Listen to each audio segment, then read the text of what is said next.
Dando sequência à segunda parte com o Marco Túlio, vereador, seu segundo mandato aí em Tuiutaba, vamos falar de alguns pontos importantes, tanto quanto os enfocados na parte dessa nossa entrevista. O Marco Túlio não recebe aquela verba indenizatória do legislativo. Por quê? A verba indenizatória, ela até poderia ser bem utilizada, mas ela é uma... Se não me engano, você é o único que recebe. Me parece que sim.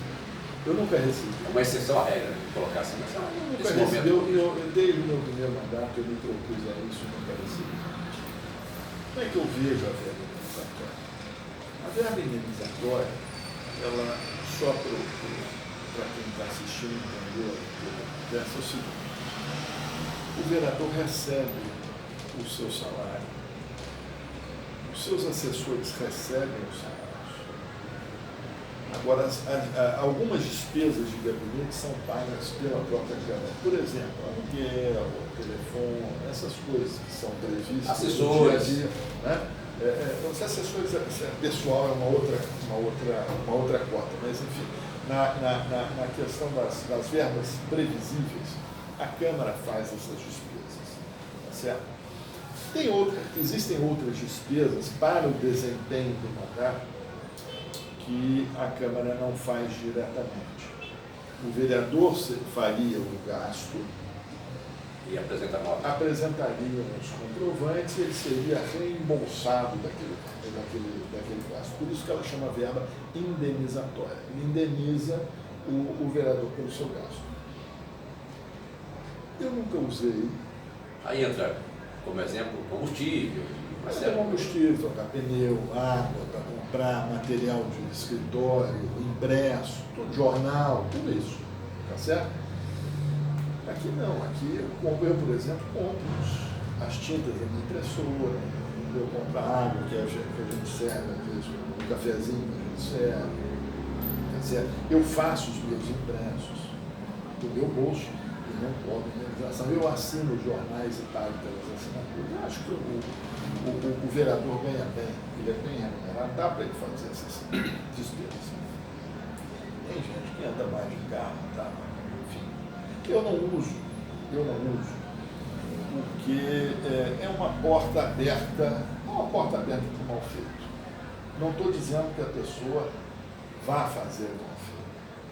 Conheço muitos casos, pessoas que fazem e usam da maneira que bem entende, corretamente, tudo mais. Mas é um caminho a mais para o exagero, é um caminho a mais, às vezes, até para a questão da ilegalidade. Nós estamos vendo que tem vereador que racha salário de assessor, não vai fazer maracutaia com verba indenizatória. Quantas vezes você não chega em restaurante numa turma grande que você está? Não estou falando de vereador, não, estou falando de funcionário de empresa que chega gasta e manda 100, tirar, 200, manda tirar nota, gasta 100, manda tirar nota de 200 para a empresa reembolsar mais. É isso que nós estamos falando. Isso é ilegal, isso é errado, isso não é correto. E se você partir para isso, tá certo? Você fica manso. Aí você fica fácil de ser comprado. Um dia a casa cai também. Não sei. Cai. Vai ficar uma casa. Eu não estou preocupado com isso. Eu não estou preocupado com os outros. Eu estou preocupado com o meu desempenho. Tá certo? Aos meus eleitores eu digo, eu nunca usei verba indenizatória e não vou utilizar. Seguindo o seu desempenho, falando politicamente já no futuro bem próximo, 2020, eleições municipais, o futuro do vereador Marco Túlio, que está no seu segundo mandato na condição de vereador. Você sai para uma terceira reeleição, candidato, pré-candidato, evidentemente. Você sai de vice, ou você vai encarar, de repente, até o executivo. No próximo ano, qual é a definição do futuro do Marco Túlio para as próximas eleições? Você esqueceu de falar uma alternativa. Não. Qual seria? Vai voltar para casa, terminar o segundo. Não, seria uma alternativa, eu diria, fora de cogitação. Fora de cogitação. Não. Primeiro que o futuro é das pertences. Essa é prática, né? Em segundo lugar,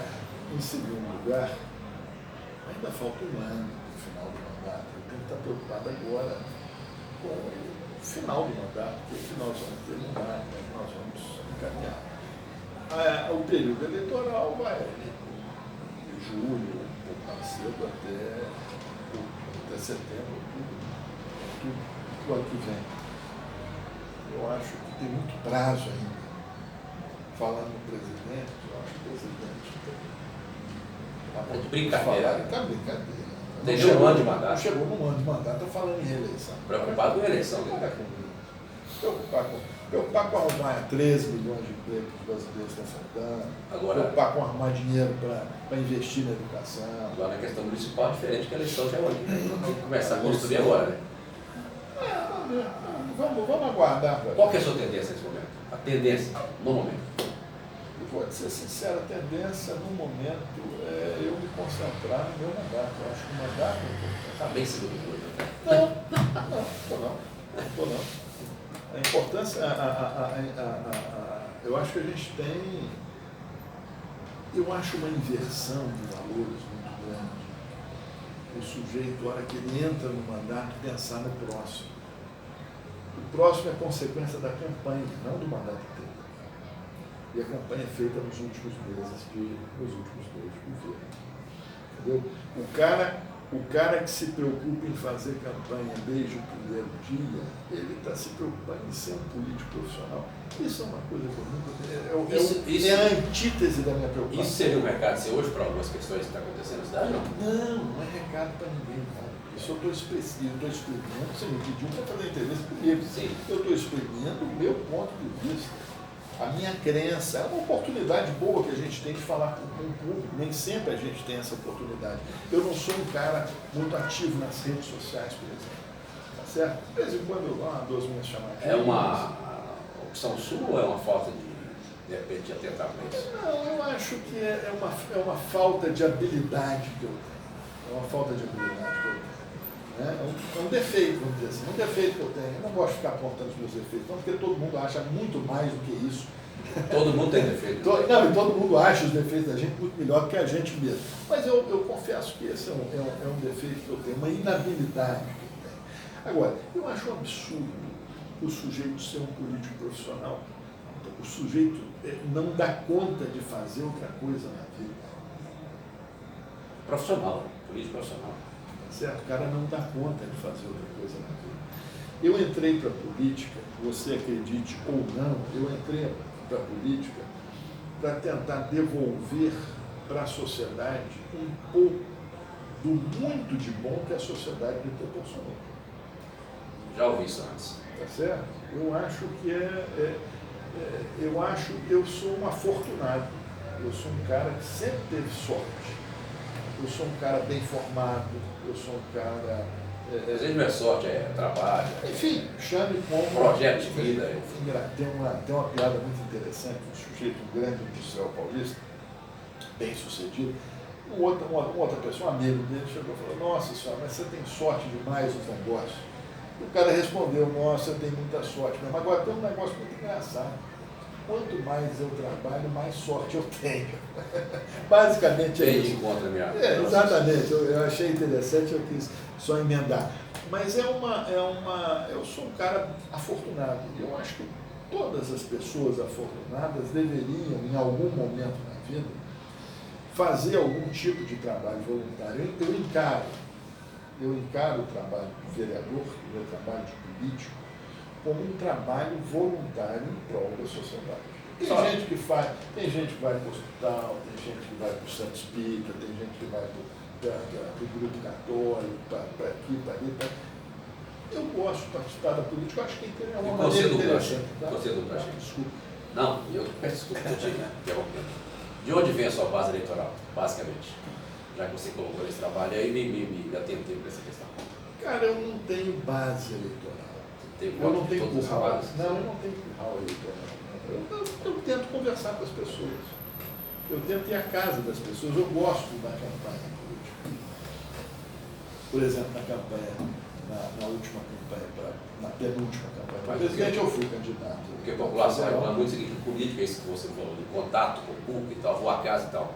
O pessoal reclama muito que o político só aparece na casa na época da campanha, depois. Mas a época da campanha é a época da gente ir na casa do sujeito pedir um voto. Com humildade. Mas não tem nenhuma forma de ter essa aproximação um pouco melhor, fora da campanha depois, posterior à campanha? Tem, por exemplo, vamos conversar aqui, o vereador Juninho da JE está fazendo um trabalho fantástico desde o começo do mandato. E era uma proposta dele também, né? Era uma proposta, né, de fazer essa. Eu acho interessante. Que acaba sendo uma campanha sequencial também. Não vejo como campanha, não. Que ajuda, Eu vejo como trabalho dele, ir, abraçar as pessoas, olhar e tal. Eu acho interessante, eu acho legal. Agora, cada pessoa faz de um jeito. Cada pessoa faz de um jeito. Imagina você, se eu fosse na sua casa de 2 em 2 semanas tomar seu cafezinho. Na terceira vez que eu fosse lá, você ia falar, escuta, rapaz, você não trabalha não, vai lá cuidar do seu. Mas se você fosse dar 2 vezes por ano, eu ia achar legal. Não, demais. Entendeu? Só saber onde é que você mora, que eu vou lá tomar um café com você. Fazer essa pergunta. Agora, você falou Juninho, como é que você vê o Juninho? Hoje nós temos aí algumas enquetes, algumas pesquisas internas, enfim, esse trabalho de avaliação, de observação que as pessoas fazem, enfim, não é segredo para ninguém. No momento o Juninho está sendo aí os pré-candidatos está aí despontando, por enquanto. Já faltando aí um ano e ele já se dispôs já há algum tempo, como é que você vê já falou há algum tempo que pretende ser candidato a prefeito, e tem se movimentado, não é de agora, desde o primeiro tempo. Eu acho que ele está fazendo um trabalho muito bom, um trabalho digno, ele vai à população, ele conversa, ele escuta as demandas, ele fiscaliza. Gosto do Juninho, acho que o Juninho é um cara bom. É um nome que poderia ter seu apoio amanhã nessa candidatura efetivada? Quem sabe, é uma questão partidária, a gente tem que discutir isso com o partido. Existe alguma conversação desse tipo? Não? Eu estou te falando que eu tenho que terminar o mandato primeiro, eu tenho que chegar pelo menos em março, abril do ano que vem, tá certo? Para começar. A campanha já vai estar decolada. Não, a campanha começa em julho. Oficial. Vai. Aqui nós estamos antecipados, né? Foi quase um ano de antecipação, basicamente. Tá certo. Vamos voltar para a questão partidária. Lá dentro do MDB. A minha maneira de pensar é o seguinte: campanha é feita na hora certa. É na hora certa. Antes disso a gente conversa. É por isso que você é centrado, enfim, você tem uma linha mais diferenciada de conduzir a política. Dentro da tua administração hoje, alguns nomes colocados aí. O Ed, André Vilela, Marco Túlio, ajuda aí. O doutor Elias Hermes, Gilson Lucas. É uma meia dúzia de nomes, pelo professor menos. Edmar, para prefeito? Sim. Eu não sei. O MDB tem muitos nomes importantes, nomes de peso. Esse período aí que se fala de vez em quando, o próprio, que não é do partido, mas está na base hoje, Renato Moura, que já teve melhor, já teve pior, enfim, há uma certa situação de vai, não vai ser, enfim, não sei como é que funciona essa questão, mas é da base do governo. Você, na sua visão, a política começa em março, abril do ano que vem. Mas para esse processo do executivo, essa indefinição, porque há dentro da base hoje uma indefinição. Ninguém tem ideia hoje como para falar o candidato do MDB ou da base vai ser esse. Uma coisa é o candidato da base, outra coisa é o candidato do MDB. Hoje o MDB é o candidato do prefeito. Não necessariamente o MDB vai apoiar um candidato de uma turma que hoje está no prefeito. Senão, essas coisas têm a hora certa de acontecer. O Ed já afirmou que ele é o candidato? Eu tenho uma informação nesse sentido, não sei se é oficial ou não. Eu conversei. É algo que me basta dizer, eu sou o candidato, eu vou para a reeleição. Eu conversei com o prefeito. E nessa conversa, ele mostrou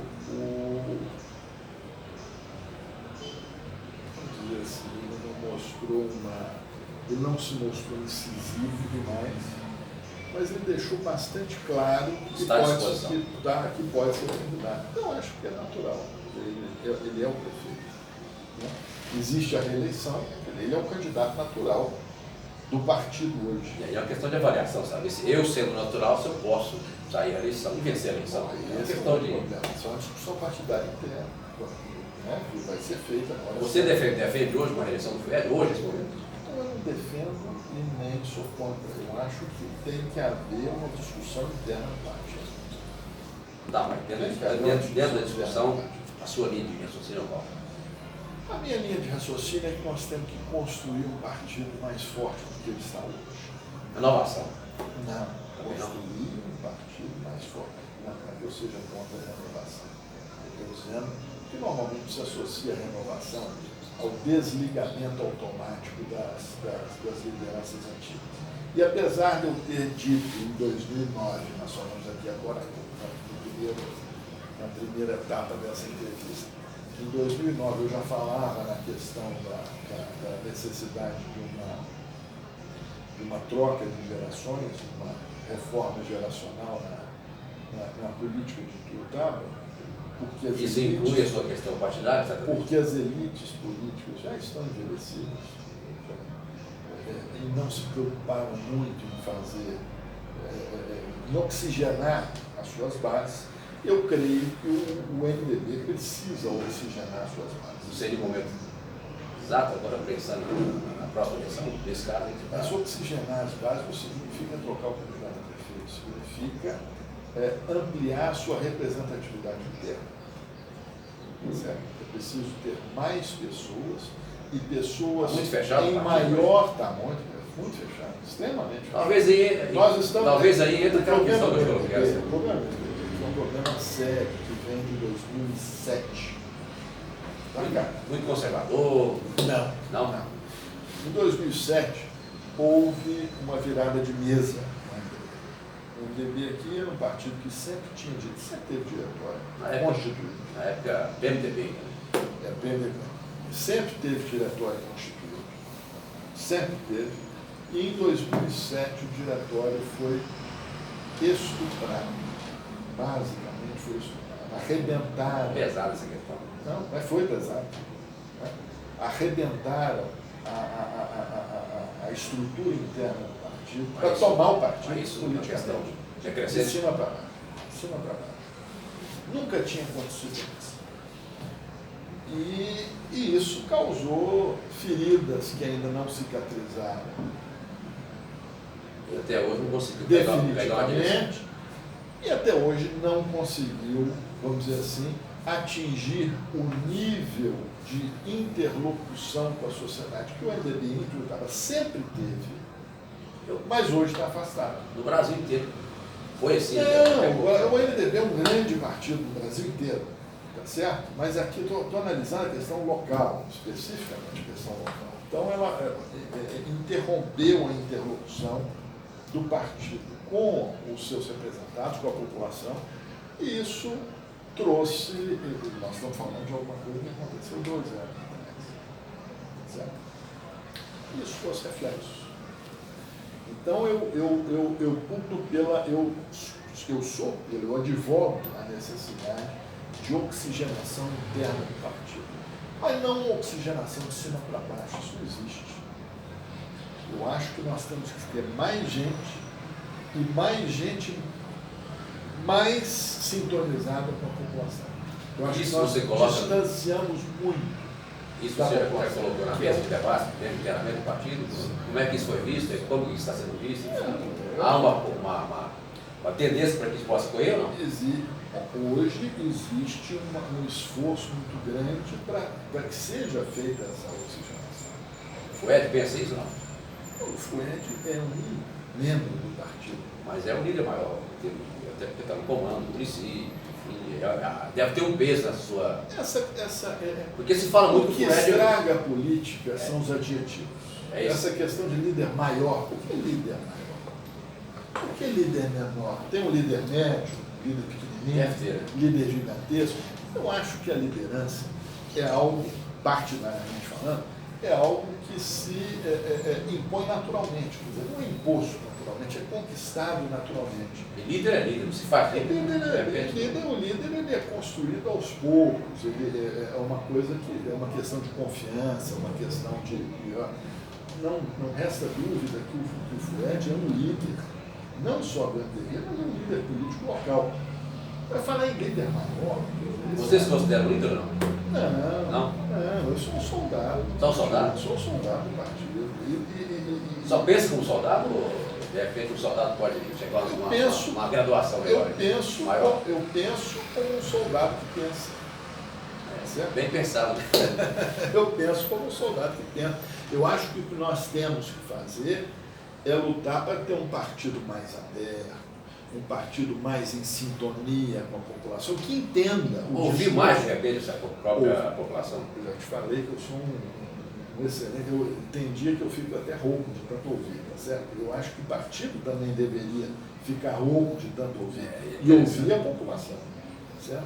Ouvir o que a população precisa, ouvir o que a população quer.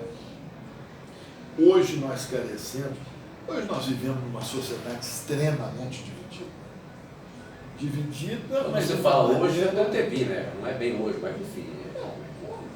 5, 10 anos. Menos do que isso. Basicamente a divisão surgiu, a divisão mais radical surgiu agora. Criou um radicalismo, principalmente agora de um ano para cá. Atos radicais geram. Tem um episódio agora. Quanto mais você enfrenta, mais você enfrenta. Há uma semana em Goiás, um fato aconteceu. Uma conversa parece um restaurante, alguma coisa assim. Um bolsonarista defendendo o presidente e um lulista do outro lado, que lá, de repente chegou e falou: se você falar mal do Lula, eu te mato. Assim, em alto e bom tom e ameaçador mesmo. Então, assim, esse radicalismo acaba aqui. Gera situações terríveis. Você está dando um exemplo goiano, há uma semana. Você está dando um depoimento. Agora, qual é a sociedade que consegue viver desse jeito por mais de 7 dias? Aí você não pode sair na esquina de repente. Ah, pelo amor de Deus, não se aí é o grande problema. Aí é o grande problema. Essa briga toda acaba sendo um fator de escamoteamento da realidade nacional. Ela serve como uma maneira de você obliterar, de você esconder a realidade e passar a viver nessa fantasia. Aí você não governa, você fica só, o seu é ladrão, o meu não é ladrão, essas coisas, o seu está preso, o meu não está preso. Essa bobagem toda, que lamentavelmente grande parte da população brasileira está envolvida nela, e principalmente as redes sociais. Isso é o aspecto lamentável da política de hoje. Isso é o que eu sou contra. Eu não sou a favor disso. O que eu mais amo na entrevista é isso: pegar o gancho, pegar seu gancho para mim. Você falou, está preso ou não está preso? Como é que você me define hoje o ex-presidente Lula que está preso? Pelo menos por enquanto. Preso. Agora, isso não tira dele o mérito de ter sido talvez um dos maiores estadistas do país. Um dos presidentes mais conectados com a realidade do povo, que desde sempre possa ter existido. Eu acho que ele é um cara que foi um excelente de coração. Não, mas eu roubou, deixou roubar, está preso, não está preso. Isso aí é o caso, é o que eu falei, esse caso de polícia, deixa a polícia e a justiça resolver. Agora, sempre defendi e continuo defendendo o legado do presidente. Acho que ele conseguiu ter uma sensibilidade extraordinária que nenhum outro presidente conseguiu ter. Talvez o que tenha mais se aproximado disso foi um ditador sanguinário chamado Getúlio Vargas, que criou a consolidação das leis do trabalho.